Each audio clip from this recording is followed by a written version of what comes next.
Price of success, igiciro cyo gutsinda cyangwa se icyo usabwa kugeraho kugira ngo ugere ku cyifuzo cyawe.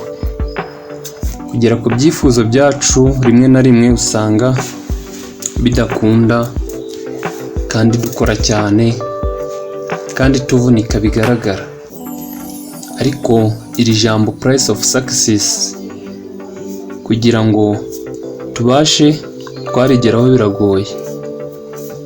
Gutsinda hari icyo biba bisaba mu buzima, hari icyo biba bisaba kwigomwa, hari imbaraga uba ugomba gukoresha kugira ngo ugere ku ntsinzi. Rero muri aka kanya tugiye kurebera hamwe iyi ngingo, igiciro cyo gutsinda. Ese ni icyo usabwa kugira ngo utsinde? Ni icyo usabwa kugira ngo ugire icyo ushobora kuba wageraho? Niba utarakanda subscribe byaba byiza uyikanze, ugakanda like, kandika na comment uduha igitekerezo, kandi ntiwibagirwe no gukora share kuri bagenzi bawe. Ubundi dukomeze tuzamurane kandi twubake iterambere twifuza. Zamura nkuzamure nicyo kigezweho ubu ngubu. Gufatana ukuboko nicyo cy'ingenzi kuruta gukora ku giti cyawe, kuko gukorera mu itsinda ari byo bituma abantu bazamuka kandi bagatera imbere. Rero abantu benshi turakora tukavunika, turakora cyane ariko ntitugere ku cyo twifuza. Ariko uburyo dukoramo byo nabyo biba bitandukanye, ariho usanga bamwe bakora bagahirwa bakagera ku byifuzo byabo, abandi ugasanga biranze. Ariko igiciro cyo gutsinda ni ijambo rikomeye cyane, iryo tugomba kugarukaho mbere yo kugira icyo dukora kugira ngo ibintu birusheho kugenda neza. Iyo ukora akazi runaka ukaba utabasha kubyuka mu gitondo cya kare kuzinduka, niba ari akazi kagusaba kuzinduka, we wazinduka mu gitondo cya kare ugenda ukore, ni ibintu biba bigoye kugira ngo ugere ku ntsinzi yawe. Akenshi hari n'abantu baba bakora akazi runaka ugasanga babirukanye ku kazi kubera kutubahiriza igihe cyangwa se kutubahiriza ibyo bagakwiye gukora. Igiciro cyo gutsinda rero ni ijambo rikomeye cyane buri wese yagakwiye kugarukaho, yaba mu byo akora byose ndetse n'uteganya kugira icyo yakora, kuko gukora cyane nicyo cy'ingenzi kugira ngo ugire icyo ugeraho. Rero iyo utatakaza imbaraga ngo ube wakora cyane, biragoye kugira icyo ugeraho. Kugira icyo ugeraho bisaba kwigomwa byinshi, bisaba kwemera ukiyuha kuya kugira ngo ugire icyo ugeraho. Niba uri umuhinzi, menya isaha yo kubyukira, menya isaha yo gutahiraho. Sinzi niba abantu batangira guhinga saa moya cyangwa se saa mbiri, wowe ukabyuka saa yine ngo nibwo ugiye guhinga, biragoye ko wagira umubyizi utahana.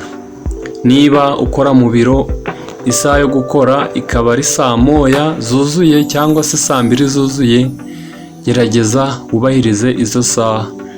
Cyangwa se niba ukora n'akandi kazi gatandukanye, menya kubahiriza igihe.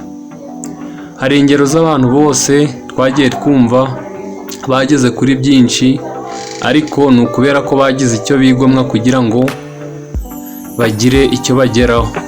Hari benshi twagiye twumva bakoze cyane batakaza byinshi, barakora biranga, ariko barakomeza barakora nyine bigeze aho biremera. Rero hari n'igihe dukora ugasanga ducitse intege hakiri kare kubera ko turi kubona turi gutakaza byinshi cyane. Kugira icyo ugeraho, niba uzi neza ko udashobora kwigomwa byinshi ngo ukomeze, yaba imbaraga cyangwa se n'ibindi bishoro bitandukanye, ngo ube wabitakaza, icyo gihe rwose kugira icyo ugeraho biragoye. Hari n'abumva ko bashobora kubona inyungu batashoye batavunitse. Ntabwo bishoboka. Kubona ikintu runaka cyangwa se kuba wagira amafaranga cyangwa se n'irindi terambere ritandukanye, bisaba kugira ngo ube washoye, nubwo utashora amafaranga cyangwa se ibindi, ariko uba ugomba gushora n'imbaraga, ugashora ibitekerezo, ugashora mbese ibisabwa nyine kugira ngo ube wagera kuri icyo kintu runaka bitewe n'ikintu ukora. Hari abantu benshi bagiye bavumbura, bafatamo nk'urugero nka Mark Zuckerberg wavumbuye Facebook, urubuga rwa Facebook, kugira ngo ruzamuke cyangwa se rutere imbere, nuko yemeye gutakaza imbaraga ashaka uburyo nyine yakomeza kuruzamura ngo ruzamuke rugere hejuru aho yifuza. Iyo acika intege wenda bwa mbere agitangira, abona ko abarukoresha ari bake batari kuza nk'uko abyifuza, ubu ngubu hari igihe tuba tuvuga ibindi, ubu ngubu abarirwa mu bakire ba mbere ku isi. Rero hari n'abandi benshi bagiye bagera kuri byinshi muri ubwo buryo. Tuzi abantu bagiye bavumbura ibintu bakemera bakabikora imyaka irenga 20, 30 cyangwa se no kuzamura kugeza kuri 50, ariko ntibacike intege bagakomeza bagakora, kubera ko bari bazi icyo bashaka, bari bazi icyo bari guharanira kugira ngo bagire icyo bageraho. Ariko ntibivuze ko hatari n'abakoze ngo bacike intege. Abo ngabo ubu wasanga nabo iyo badacika intege baba bari kuvugwa cyangwa se ibikorwa byabo bigaragara, ariko kubera ko bacitse intege ntacyo bagezeho. Rero igihe cyose wumva ko ugomba kubona ibyo utavunikiye, ugomba kubona ibyo utashoyemo imbaraga zawe, biragoye kugira ngo ugire icyo ugeraho.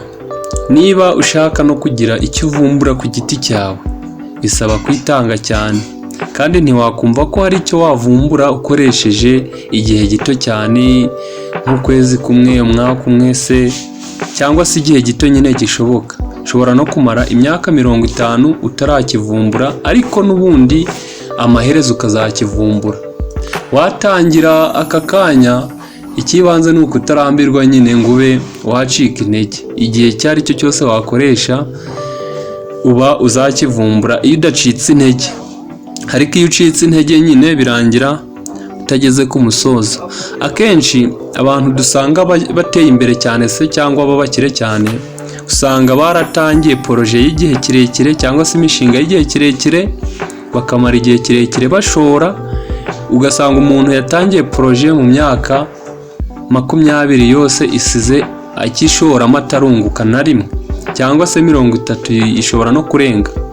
Noneho nyuma yaho nawe abona inyungu y'igihe kirekire, ugasanga bizinesi ye rwose irakomeye, iri strong bigaragara, kubera ko iyo myaka 20 yaremeye arayitakaza ashora adacika intege, ariko bikarangira ageze ku cyo yifuza, akagera ku iterambere ry'igihe kirekire. Naho nyine ba bandi barambirwa vuba, ugasanga akoze amezi 3 nyine yumva ashaka guhita abona inyungu ako kanya, biragorana kugira ngo abe yakora umushinga w'igihe kirekire ngo uzamuke. Abantu bakora ikintu igihe kirekire bashoramo nyine bagishoramo imbaraga, niba usanga barageze ku rwego rwo hejuru aho bifuza, ariko nyine ba bandi bashaka guharanira inyungu za vuba, biba bigoye kugira ngo bagere ku cyo bifuza. Rero wowe muri aka kanya kuri iki kiganiro, niba ushaka kugira icyo ugeraho, ugomba kumva ko ugomba gutakaza imbaraga, ugomba kumva ko ugomba gutekereza cyane, ugomba kumva ko hari icyo ugomba kwigomwa kugira ngo ugere kuri icyo ngicyo wifuza. Naho igihe utabitekereza gutyo, igihe wumva ko udashobora kugira icyo wigomwa, nawe ntuzatekereze ko hari icyo ushobora kugeraho, kuko biba bisaba kwitanga no kwigomwa kugira ngo ugire icyo ugeraho. Rero ni byiza guharanira kugira ngo dukore cyane, dukomeze twubake iterambere twifuza, dufatanije kandi dukorera hamwe. Babandi banyamwigenda bumva ko batakorana n'abandi, cyangwa se babandi bumva ko bazamuka bagasiga abandi batera imbere, abandi bagasigara hasi yabo, abo ntabwo ari beza. Bagakwiye gutekereza ko gukorera mu itsinda ari cyo kintu kizamura, kandi kungurana ibitekerezo nicyo cy'ingenzi gifasha abantu gutera imbere. Hari umugani uvuga ngo umutwe umwe wigira inama yo gusara.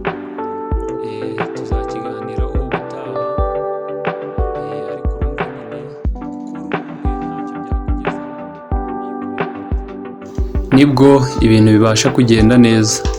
Ndabashimiye mwe mwese mwakurikiye iki kiganiro kugeza kigeze ku musozo. Ni inkunga ikomeye cyane kandi ni ubwitange bukomeye cyane. Nkwibutsa gukanda subscribe niba utarayikanda, ugakanda like, ntiwibagirwe kwandika igitekerezo cyawe muri komenti. Hari icyo watwungura, hari ubumenyi bwinshi ufite tudafite watwungura, wagakwiye kubyandika ukatwungura igitekerezo cy'ingenzi, kandi ntiwibagirwe no gusharinga bagenzi bawe. Murakoze. Yari Jean Ndora pe. Iyi ni Marembo TV ibagezaho ibiganiro byiza bibubaka, bibungura inama zitandukanye ndetse binabafasha mu buzima bwa buri munsi munyuramo. Murakoze cyane, mukomeze kugira ibihe byiza.